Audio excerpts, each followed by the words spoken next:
Jana, it's such a privilege and an honor to be speaking with you today. I was so excited for this conversation. Sandee, me too. I couldn't sleep all night. Well, that's not good. You got to get your sleep. All right. So, for the listeners just tuning in here, this is Jana Short from the Best Holistic Life magazine.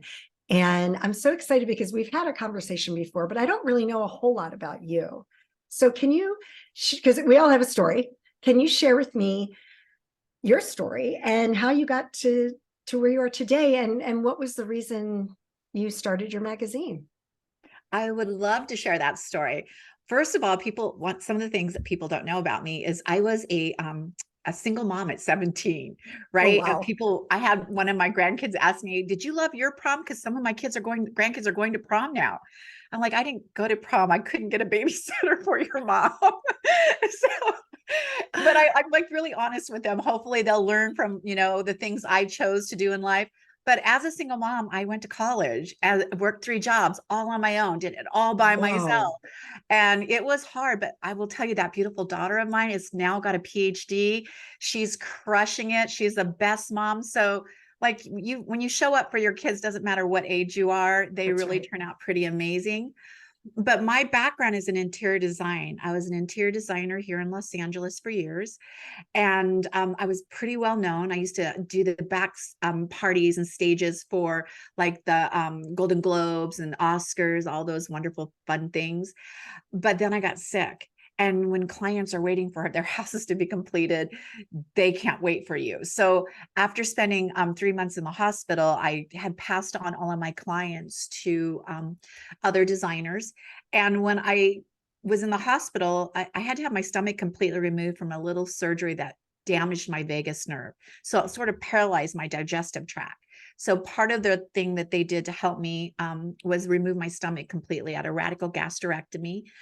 And they feed you through a PIC tube, through synthetics that are like TPN. They have other ones, but they're all synthetic, and it's synthetic nutrition. And my body did not like it. It was like, nope, I don't know what this is you're feeding us, but we are not on board. And so my organs slowly started to shut down. My hair started falling out. My nails started falling out of the nail. They would just fall out Oh because my I wasn't gosh. nourished enough to keep them in. So after 3 months in the hospital, they told me there's nothing more we can do. Your body doesn't want the nutrients we're giving it. Everything's starting to shut down. We can make you happy here and comfortable, or you can go home. I wanted to get the heck out of there. Like I wasn't sick. There was no illness or a label on what I had. I didn't have cancer. I didn't have all those things. What was happening? I was in my 50s. And I came home. By the way, my husband is a veterinarian. My 2 daughters were in med school. Now they're doctors of natural medicine. They got on the other side of treating people. And so I did not know what to do. I got online in my bed because I was too weak to sit up. And I typed in the words desperate for health answers, looking for holistic options, because that's the only thing I hadn't tried. And the whole world opened up to me, Sandee. Like where Whoa. else can you be on your deathbed? Type in some words into a keyboard and extend your reach across the globe. It is a beautiful time we live in. Having Yes. said that, along with all the advice came the scary people, right? The people who just rolled out of bed and saw that it was very trendy to be in the holistic field. So now they're homeopaths, or they created new names for themselves. And I had to maneuver all that. And I didn't have a lot of time. So here's the thing. I did find something. I had a really great support team, like 2 daughters in med school, my husband as a veterinarian. So he knows enough about medicine to know that's not an actual thing. It won't work. And so I had them to help, guide me. But I did find something online. I found something that helped support my body and heal it. And that was, man, on April 5th, it would have been 11 years since the day I had the surgery and things took a downturn. So 11 years. But I was home dying, and I just had a grandbaby before my surgery. He was our 5th grandson. He was born right before surgery in March. My surgery was April 5th. And now I'm home dying 6 weeks late, not 6 weeks, but 3 months later. And my daughter brings him to see me. And all I could think of is the other kids are a little older. They'll remember something about me. how will he remember anything? How's he going to remember? Like, I still remember what my grandmother smelled like, right? And her laugh. And I can remember going in the kitchen and smelling like, we came from an age of TV dinners, right? But my Right. grandmother made everything from scratch. And I'd be like, we're going to starve here. Don't leave us, Mom. But if I said I was hungry, I don't know where she did it, but she'd magically bring food out of the kitchen that she prepared. I'm like, I didn't know you could make stuff with flour and like all those things. But I still remember all of that about her. I'm like, how's he going to remember one thing? So my journey took me on this path to create a memory with my grandson, all the other ones too. But I wanted to create a memory that he would have with me so that when I was gone, he's like, oh, I remember her vaguely, but I remember like the way she did this or her doing that. So I wanted to create this memory. And as I'm building my health, trying to anyways, because I didn't think I would live. I was told I wouldn't. And I wasn't trying to live. I was just trying to create a memory and thrive in that space. Here I am 11 years later. And it was because of the beautiful things you can find online. So the reason the magazine started and my coaching, I went back to school. I got certified to be a coach. I got all this information so that I could help more and learn more, educate more. And as I was doing it, those people were still out there, right? That were pushing MLM products. By the way, I'm not down talking MLM products. That was something that saved my life. But they weren't educated enough to Right. share them with me, right? It's just about the sales because that's a Right. business. Right. And so I wanted to find a way to help other people maneuver. And when I would meet incredible people that were very well educated, and I'd ask them, what's your story? And they would share their story with me. And I was moved by it. And I knew like they were meant to be in this space. Their whole journey brought them to this moment to connect Right. with me. And I wanted to share that with people. So I wrote this book called Oh My Health, There Is Hope. It was my first book. I was too scared to write a whole book on my own and be responsible for the whole book, right? If it was a failure. So I reached out to some amazing people I met on my journey and said, I loved your story. Would you put it in my book? And so we created a book with a bunch of little stories of hope called Oh My Health, There Is Hope. And it became a bestseller. Like it was a bestseller in a week. And then it became Well, an yeah. international bestseller. By the Yeah. way, it was because of all the people I collaborated. It wasn't just on my shoulders to share that book out on my, Yeah. Yeah. small like reach at the time. And so they all shared and it got out. And I wanted to keep doing more. So the podcast came next. And we just share stories of hope. And then I was getting into my coaching business. About 5 years down the road, my beautiful grandson, who I was trying to make a memory with, was in a school play, like a kindergarten school play. And he asked me to come. And I'm like, yes, of course I'll come. I looked at my calendar and I was a successful, thank goodness, coach. I didn't have a space opened anywhere for 2 years. And I'm like, wait, where am I going to put this person? I can't reschedule. There's no space for them. I mean, I don't do Sundays. That's a rule of mine.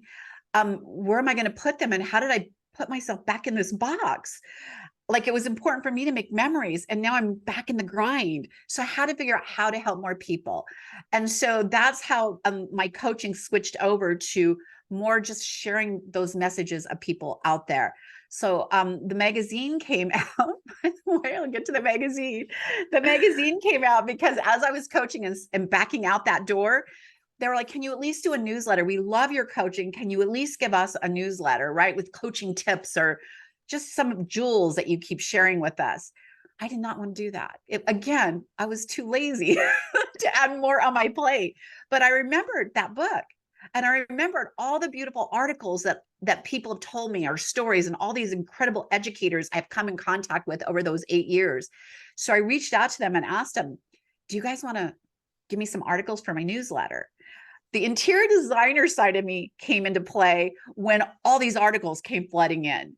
Like, oh, there's a lot. Do I share them over a period of a year or do I just put them all in one thing? So I created a magazine on Canva. My first year, my magazine was on Canva. And I created this magazine, making it as pretty as I could because it's all about it looking aesthetically pleasing for me. Right. And I put it out into the world to my email list, gave it to all the people who wrote, who shared it on their email list. And we got 30,000 subscribers to this magazine. We Oh my now have gosh. 1 million subscribers, over 1 million subscribers. But again, it was with collaborating with all these incredible people and understanding that the world works best when we lift others. and we collaborate with others.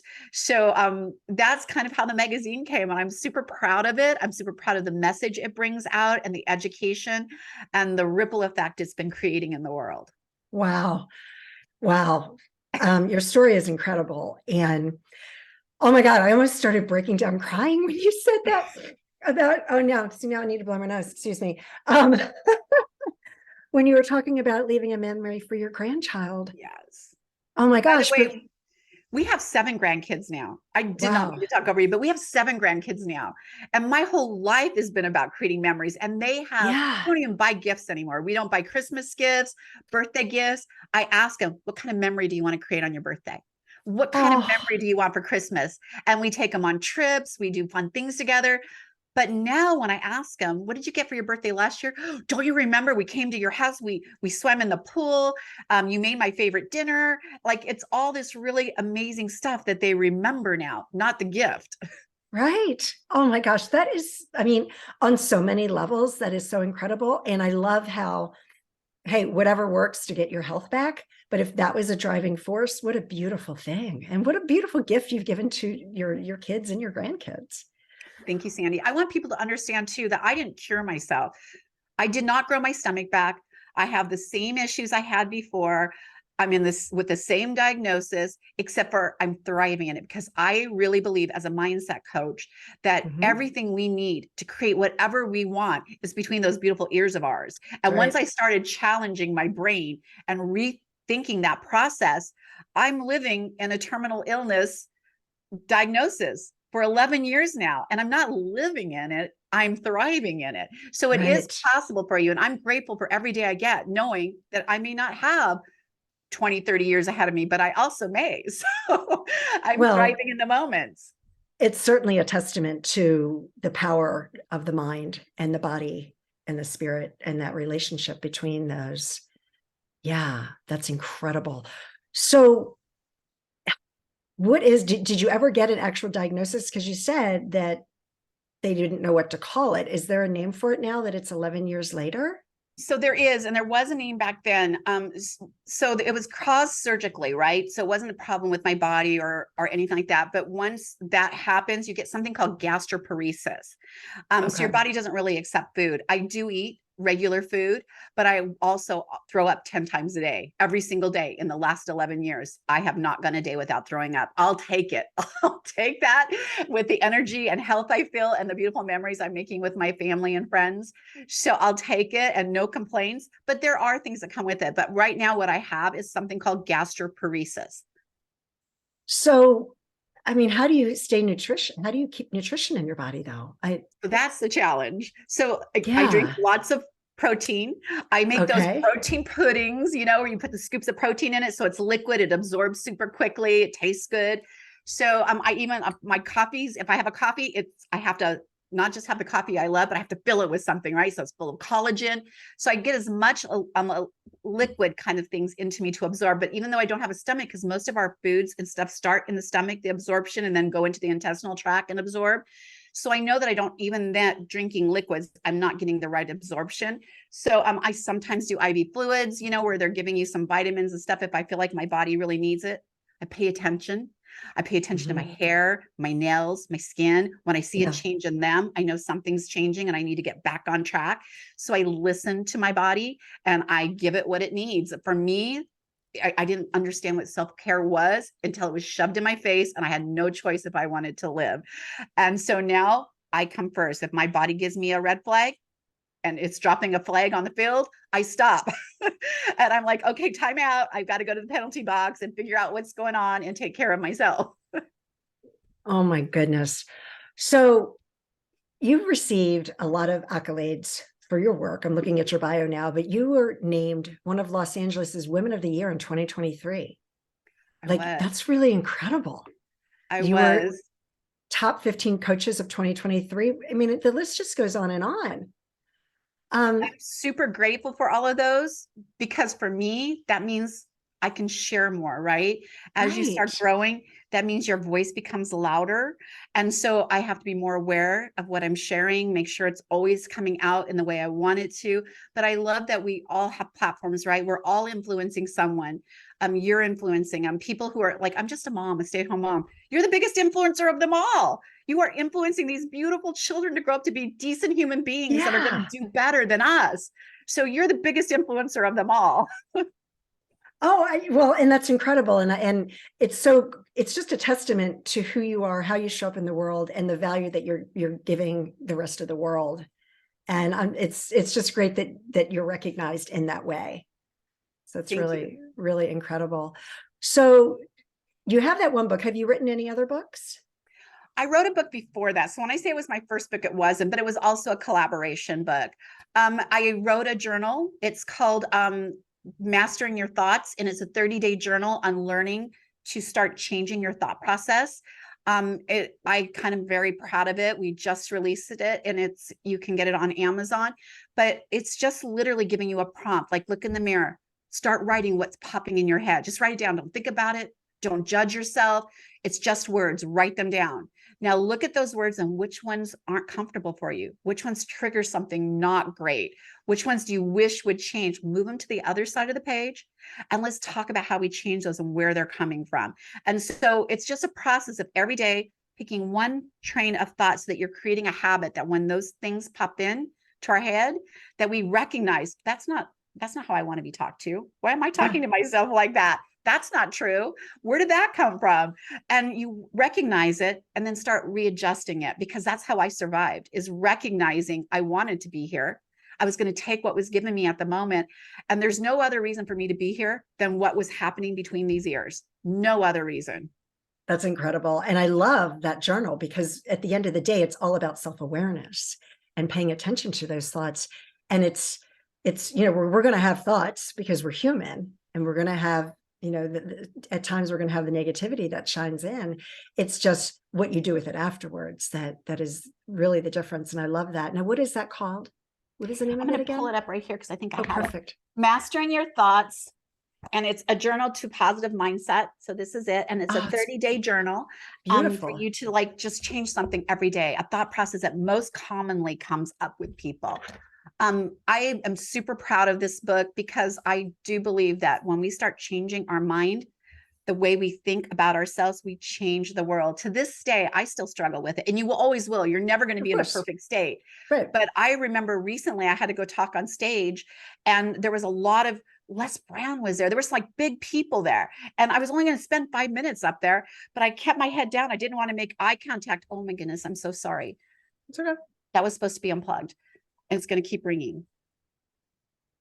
I didn't even hear it. It's okay. Oh, good. So I was thinking, what else can I do? How can I make it that I belong here? So I wouldn't make eye contact with any of the speakers. I kept thinking, I know if they look at me, they're gonna be like, what is she doing here? So I still have that. I don't deserve this space, right? I haven't earned this yet. Why am I here with all these big people? Then when I finished, they're coming like, we've been dying to meet you. I'm so glad you were here. It's such an honor to be on stage with you. And I'm like, what? So I still struggle with it. I still keep putting myself back in a box. Yeah, I mean, we all do. I did 2 other interviews. I was on 2 other podcasts this morning, and they were talking about that same thing. And she's like, how did you overcome it? And I was like, you never overcome it. Nope. We're human. We're human, and we're always going to have to be working on that aspect, no matter what. I 100% agree. And I do work on it. It doesn't keep me from getting on stages, especially ones I don't feel like I belong on yet. I keep showing up because I know maybe I'm here for a reason. And maybe there's that one person that needed to hear something I was saying. So I'm going to show up 100%, and whether I feel like I belong or not. But it's a real struggle when when people like you just saying, you've got a lot of awards, wow, you kind of I don't really deserve that. Why am I even getting those? I don't know what's happening. I hear you. I know, because we all go there. And just again, I'm just so thrilled because your story is powerful. Your magazine is powerful. You are powerful. And by getting those awards, you're being recognized as such. And like you said, it's just giving you a bigger platform in order to keep sharing that message. So Jana, we're almost out of time here. You have such an incredible story. Is there anything that you haven't said yet that you'd like the listeners to know, that like a golden nugget? I love to give my audience a golden nugget that they can apply in their life right now. Yeah. I do. Your value here on this world is so important. I'm a big, huge mental health advocate because I see so many people losing themselves and thinking they're ashamed to say these things, right? They're ashamed to say, I feel depressed. Yeah. I'm not happy, but you have every reason to be happy. We try to convince them of their happiness instead of listening that they're telling us they're not happy. So I know we have Mental Health Month coming up, and I want people to recognize, listen to your friends, your family, your loved ones, be empathetic with what they say, and be sure you're loving them back. That's my nugget to the world right now, is like, be listening. You can't fix things for them. It's not your job, but it's Right. your job to be there, to love them and to support them through whatever growth they need to go through. So that's the hardest thing, right? As a mom, to not fix our kids. Like, I'll fix all the badness going on in your world. That's my job. Right. It's not. It's my Yeah. job to support you and love you through whatever journey you're going through. But for Mental Health Month, which I believe is in May, Yeah. I want you guys to really be paying attention to what's going on in the world, because maybe it's just that one little thing that's going to keep them moving forward, which is why I love sharing stories of hope. Somebody might be in that dark valley that somebody's sharing their story about. And the next thing you know, they hear a little piece about where they were at. They relate to it and see where they're at now. If it's possible for them, maybe it's possible for me. So that's my little nugget right now, is to be aware of what's going on around you. Don't try to fix them, just love and support them. Mhm. I love it. That was incredible. And I hope the listeners take that to heart. And Jana, thank you so much. And how can people get a hold, reach you or follow you online? So if they want to follow me, I'm at Jana Short Official on almost everything, or my website's janashort.com. If you guys want to check out the magazine, you just go to bestholisticlife.com or bestholisticlifemagazine.com, and you can check it out there. Awesome. Jana, thank you so much. It has just been such an honor to speak with you today. And I wish you nothing but continued health, because I think that's probably the most important thing you focus on these days. So Thank you. thank you.